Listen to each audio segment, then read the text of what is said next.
Are you constantly bloated, foggy, and have a lot of unexplained inflammation or sinus issues? Always feel like you have a cold or allergies, even though you eat healthy and exercise and are doing all the right things? There's a good chance that you may have some symptoms that are hidden to mold toxins in your diet. Believe it or not, it is actually very common. So today I'm going to break down in this video which foods contain the most common molds, as well as the exact toxins that they carry, the science behind what they are doing in your body and why you feel like crap, and how you can start recovering today. Welcome back to my channel. I am Ashley Drummond. I am an integrative health specialist. I help men and women between the ages of about 30 to 55 who are healthy, they're doing the right things, but they are struggling with some sort of chronic issue, whether it's anxiety and panic attacks, hormone imbalances, mold toxicity, sleep issues, fat loss, and body competition. That is my bread and butter. If you want personalized help with me, I am an integrative health specialist. You can book a one-on-one call with me for helping you with mold detox and recovery. All the links are in the description of this video. So today I'm going to help you identify and heal from mold toxicity, chronic inflammation, and nervous system overload. If you are brand new to this channel, be sure to hit subscribe and turn on the notifications so you don't miss one of the integrative health videos that could help you feel better and more like yourself. Let's get into the science of what is mold toxicity. Mold toxicity or you can also call it mycotoxin exposure. It happens when your body absorbs compounds that produce certain molds. Now, these molds can grow in homes, workplace, gym, all these different environments that I talk about in other videos where there's been water damage or roof leaks or anything like that. But you can also get mold toxicity from contaminated food. Now, if you were in the US, typically, mold toxicity is going to come more from like water damaged buildings or water leaks and things like that. But it is still common that you can get mold toxicity from your healthy foods. So, the major mycotoxin categories that are relevant to food intake include aflatoxins are extremely carcinogenic. You also have ochratoxin A or OTA, which is nephrotoxic, and we're going to get into all this. You have patalet, and you also have zearalenone, which is estrogen mimic mycotoxins that are affecting your hormones. So they mimic estrogen in your body, but it is the toxic kind. So understanding which foods these mycotoxins hide in is super critical because most people are consuming them daily because they're a lot of your healthy foods without even knowing that they could be contaminated. So, top healthy foods that are high in mold and mycotoxins. Number one, peanuts and peanut butter. The type of mycotoxin that is typically found in peanuts and peanut butter are aflatoxin. So a lot of people are always like, why? Why would peanuts and peanut butter have mold issues? The biggest reason is because peanuts easily are stored in warm, humid environments, which are the perfect growing grounds for fungal growth. So if you think of like mushrooms, which are funguses, how they grow, it's usually in damp, warm environments with a lot of humidity. This is also how peanuts and peanut butter are typically stored. So the aflatoxin that is found in peanut and peanut butter is the impact that it has on the body is typically in the liver, causes a lot of liver inflammation, immune suppression, and then you can also get some DNA mutation risk in there as well. So that's number one. Number two are corn and corn-based products. So aflatoxins are big in this. There's a couple other toxins that can be found in corn and corn-based products. Foods like corn chips, cornmeal, corn tortillas, popcorn. The biggest impact that corn has is on the gut damage. It also can cause nutrient malabsorption. It also can cause neurological symptoms. Again, a lot of this has to do, you'll find the common thing in all of this is it's typically foods that can be stored in warm environments, which is the breeding ground for mold. So number three, coffee. Coffee is a big one, especially low quality coffee. So the type of toxin that is found in coffee is the ochratoxin A. This typically happens with coffee because beans are stored in a humid environment and they develop mold before they're ever processed. This impacts the kidney stress, mitochondrial dysfunction, the mitochondria being the cell, the powerhouse of the cells, and it can give you chronic fatigue. So, with coffee, fortunately, more companies are recognizing this. So, one of the things you can do is you can make sure to buy organic whole beans. Check for a roasted date on them that is more current and not one that's been stored for a year or 2 years. And then also, a lot of organic coffee companies are now putting on there tested for mold or mold-free type coffee, things like that. So, coffee for sure, you should always be buying your food organic and as clean as possible. But coffee is one of those ones you have to be very careful of because not only is it a very fine powder that can easily absorb moisture, but how it's stored is typically in a warm, humid environment as well. So, stick with organic. Check for ones that say mold free, that it's been tested for glyphosates and things like that. Number 4, the other common healthy food that has been known to be contaminated with mold is dried fruits. The toxins typically found in dried fruits, again, is that ochratoxin A and patalin. So these are going to be your dried fruits like raisins, dried cranberries, dates, figs, apricots. Typically, this impacts the gut and it increases intestinal permeability. So if you are somebody that consumes a lot of dried fruits, you want to make sure you are looking for sulfite free. And you also want to make sure they're organic, they're freshly packed. Guys, don't be buying dried fruit that sits on the shelf for years on end. That's not what you want. You want to stick with things that are more in the produce section, locally organic grown, and they are freshly packed and produced, not filled with a bunch of pesticides and herbicides and other toxins as well. So number 5 of the most common healthy foods, this one is a big one, is stored grains. So grains that are poorly stored, such as wheat, your oats that you're eating that are healthy, your rice that you're consuming that is healthy and complex carbs. The toxins that are biggest in these is the aflatoxin and the ochratoxin A. This goes back to impacting the digestion, inflammation, immune dysregulation. You'll notice a lot of histamine flares up with this type of mold toxicity. So, the flushing of the face, the sinuses, a lot of those issues. And again, it becomes a problem because all these grains are usually able to be stored in warm, humid environments. So, anytime you have something like that that's not fresh, and not properly stored and secured in airtight containers that can absorb moisture, are going to be the ones that are going to be the most likely to have some sort of mold contamination. So, with your wheats, your oats, your rice, your grains, you want to make sure that you are first off organic, glyphosate free, sulfate free, freshly produced. And then when you are storing them, you want to make sure that you are storing them properly in airtight containers. So, number 6, I know this is a sad one for a lot of people, is gonna be cheese, especially your soft and blue cheese. I mean, most cheese is just fungus and mold to begin with. The type of mold and toxin metabolites that it can have are various mold metabolites.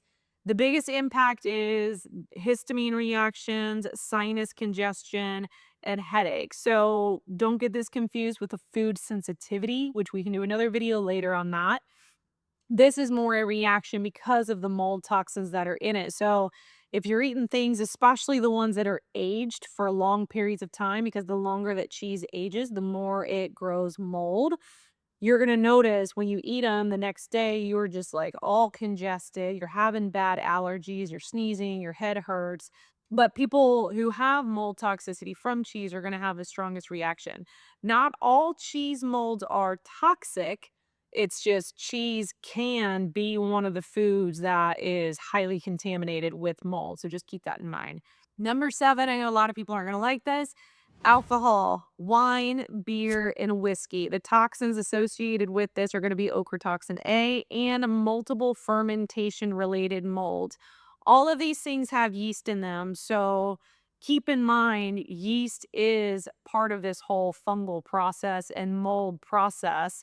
So when you're consuming things that go under fermentation that have yeast that are going to be in warm human environments like this, you're going to end up having the issue of possibly getting mold contamination. This impacts the liver, puts a huge burden on the liver aside from the mold side, but because your liver has to metabolize all that alcohol, also can cause a huge mast cell activation flare up, the MCAS. So when you're having the blood sugar swings, the high stress response, shortness of breath, that's going to be your MCAS. And it can also create a ton of fatigue too. So if you do consume alcohol, you want to make sure you stick with organic or low histamine type things. So keep that in mind. I mean, going back to the whole thing, anytime you're consuming anything, you want to keep it as clean and organic as possible.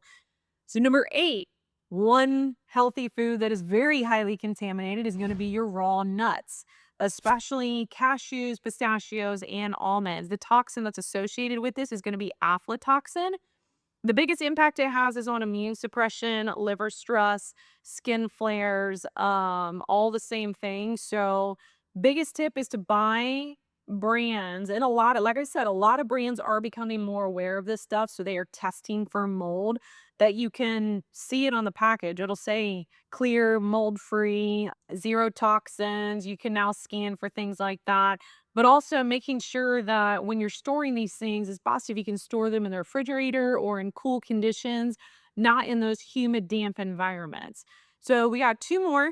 Real quick though, don't forget, if you are feeling like you are struggling with something like mold toxicity, or if you have this chronic issue that's been going on and you are looking for help, I have all the links in the description on the different ways you can work with me as your integrative health practitioner. So be sure to check those out. Number 9, apples and apple juice. So padulin, is the toxin associated with apples and apple juice. And typically, the symptoms of this, if it's mold, is nausea, digestion issues, gut barrier disruption, and bloating. So, the easiest thing that you can do is to try to avoid bruised apples and make sure that you are always, when it comes to your produce, choosing ones that are freshly picked, local, organic, free from pesticides, herbicides, things like that. Last but not least, processed meats. They can easily be contaminated with mold for a lot of different reasons. One, because they can just, anything that can be stored on the shelf or in packages for a long period of time are going to be risky for mold contamination. But the toxins in there can absorb ochratoxin A, the OTA, through contaminated feed. The biggest impact on this with the OTA in, guys, is going to be the hormonal and inflammatory systems that are going to show up as hormone imbalances, sinuses issues, allergy issues, sleep disturbances, things like that. All of these, there's tons of things that can have mold, but these are kind of the top 10 that are most healthy foods associated with this. So even if you're eating healthy, which a lot of the people that come to me, they're eating healthy, they're exercising, but they're not seeing any real results in feeling better or healing or getting to the root cause of their issue. This could be why, is you might be eating healthy, but the foods you're eating are not necessarily clean. So keep this in mind. Always buy organic. Always make sure it's coming from a reliable source.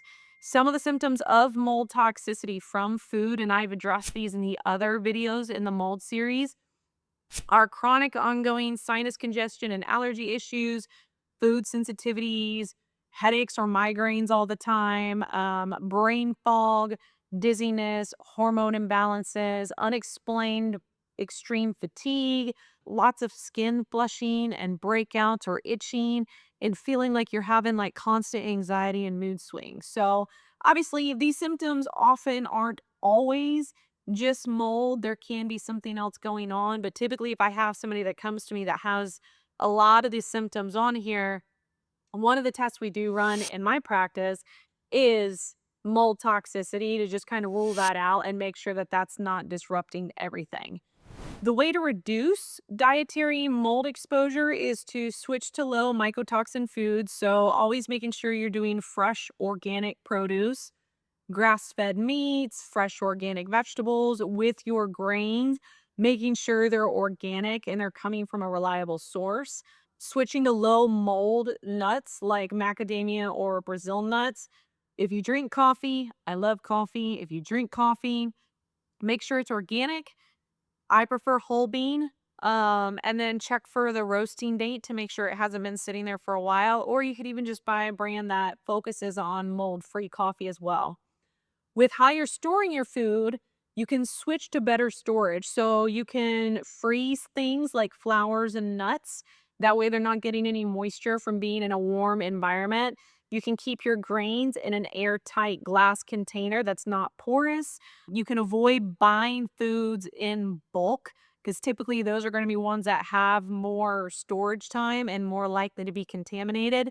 And then last but not least is you always want to make sure you are supporting your detox pathways with regular sweating, hydration, electrolytes, mineral replenishment, using binders if necessary. I address more of the detox pathways in the other mold series videos, but all these things are going to help you if you suspect that you might have contamination from mold. Now, if you do suspect that you might have mold toxicity, the fastest way to heal is through personal guidance and with a personal protocol. This is not a situation of a one size fits all because it depends on the type of toxin you have. It depends on the source of it, figuring out the source. And then it depends on your own personal biochemistry and level of sensitivity to get to the root cause and coming up with a protocol that is most effective to you without completely throwing you into detox symptoms and all of that. I offer one-on-one mold recovery strategy calls where we will identify your biggest exposure sources, map out your symptom patterns, build a personalized low mold nutrition plan, and outline a step-by-step detox and recovery pathway to help you heal and get you back to feeling your best.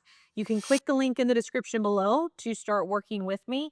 Spaces are limited. I will tell you that because there is only one of me. So if you are serious about getting your health back on track, you're going to want to go ahead and book your spot now. Otherwise, thank you so much for watching. And if you found this video helpful, please give it a thumbs up. And let me know if there's a specific topic or anything that you are struggling with that you would love more content on. Remember, your symptoms are not random. You don't need to treat the symptom. We want to treat the underlying root cause so that your body can heal and you can get back to feeling like your best self. So I would love to help you do that. Check out all the stuff that I got for you in the resources below, and I'll see you in the other videos.